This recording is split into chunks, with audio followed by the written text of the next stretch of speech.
নজর রাখবো পরবর্তী সংবাদে। স্বাধীনতা দিবসের পরপরই এবার এসবিআই গ্রাহকদের বড় ধাক্কা। কি সেই ধাক্কা? লোনে সুদের হার ফের বৃদ্ধি করতে চলেছে স্টেট ব্যাংক অফ ইন্ডিয়া, এমনটাই খবর উঠে আসছে ব্যাংকের থেকে। তবে এমসিএলআর 10 বেসিস পয়েন্ট বাড়িয়েছে এসবিআই, এমনটাই খবর সূত্রের। তবে স্বাধীনতার পরপরই কেন এমনটা ধাক্কা গ্রাহকদের প্রতি? আর এসবিআই গ্রাহকের সংখ্যাও নিহাতি কম নয় গোটা দেশ জুড়ে, তারপরও এই ধাক্কা কিভাবে সামলাবে এসবিআই, কি ভাবনা চিন্তা রয়েছে ব্যাংক কর্তৃপক্ষের? কথা বলবো, টেলিফোন লাইনে রয়েছে অঙ্কিতা বর্ধন, প্রতিনিধি। অঙ্কিতা, লোনের সুদের হার ফের বৃদ্ধি করেছে স্টেট ব্যাংক এবং এতে গ্রাহকরা কতটা ক্ষুণ্ণ হবে কি মনে হয়? একদমই, যে কথাটা তুমি প্রথমেই বলছিলে যে এসবিআই গ্রাহকদের সংখ্যা কিন্তু নিহাত কম নয়, এবং তাদের জন্য আজকের এই খবরটা নিয়ে কিন্তু অনেকটাই তাদের জন্য খুবই গুরুত্বপূর্ণ বা একটা চিন্তার বড় ব্যাপার হয়ে দাঁড়াচ্ছে। কারণ স্বাধীনতা দিবসে স্টেট ব্যাংক অফ ইন্ডিয়া থেকেই এবার বাড়ছে গাড়ি বাড়ি লোনের ইএমআই। একেবারে গ্রাহকদের জন্য বড় ধাক্কা। বেড়েছে গাড়ি বাড়ি লোনের ইএমআই, এবং এ নিয়ে টানা 3 মাস ঋণের ক্ষেত্রে সুদের হার বৃদ্ধি করেছে এসবিআই, যা আম জনতার কপালে ফেলেছে চিন্তার ভাঁজ। বিশেষ করে ব্যাংকে লেনদেনের ক্ষেত্রে সুদের হার নির্ভর করে marginal cost of loading rate এর উপর। একজন গ্রাহক সর্বনিম্ন যে সুদের হারে ঋণ পেয়ে থাকেন ব্যাংকিং পরিষেবায়, তাকেই বলা হয় এমসিএলআর, যা এবার 10 বেসিস পয়েন্ট বাড়িয়ে দিয়েছে স্টেট ব্যাংক। 15 আগস্ট থেকে সেই নতুন নিয়ম চালু হয়েছে। 15 আগস্ট থেকে নতুন রেট কার্যকর করেছে দেশের সবচেয়ে বড় এই আর্থিক প্রতিষ্ঠান।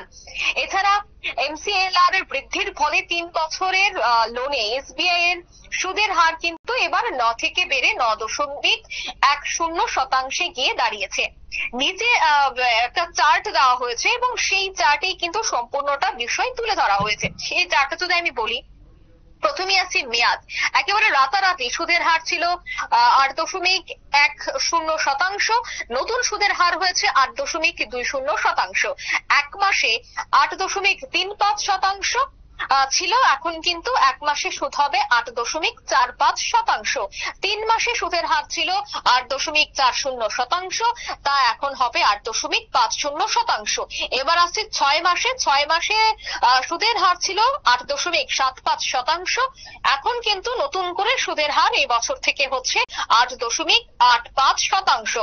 অনেকেই 2 বছর বা 3 বছরের জন্য লোন নিয়ে থাকেন, তাদের ক্ষেত্রেও কিন্তু ঠিক একই চার্টে দেখা যাচ্ছে, ঠিক একইভাবে সংখ্যার অদল বদল। অর্থাৎ 2 বছরের যারা লোনের দিকে যাচ্ছিলেন বা লোন নিয়ে আছেন, তাদের সুদের হার ছিল 8.95%, যা এখন 9.05% গিয়ে দাঁড়িয়েছে।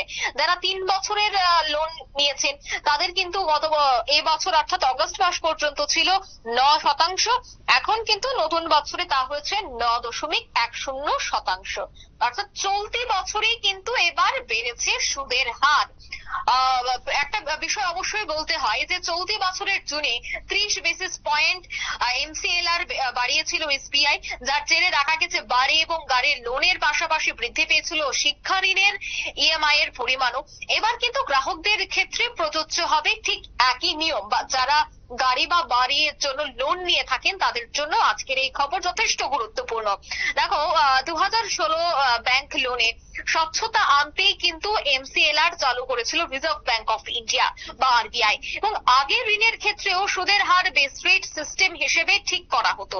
বর্তমানে নিয়মে আরবিআই যে বিশেষ অনুমোদন, সেই অনুমোদন ছাড়া কোনো ব্যাংকই কিন্তু ইতিমধ্যেই এমসিএলআর এর চেয়ে কম সুদের হারে ঋণ দিতে পারবে না, অর্থাৎ আরবিআই এর যে নয়া নিয়ম রয়েছে। তাই চলতি বছরের অগাস্টের শুরুতেই বৈঠক বসে আরবিআই এর মুদ্রানীতির সেই কমিটি, যেখানে রেপো রেট অপরিবর্তিত রাখার সিদ্ধান্ত নিয়েছিল কেন্দ্রীয় ব্যাংক।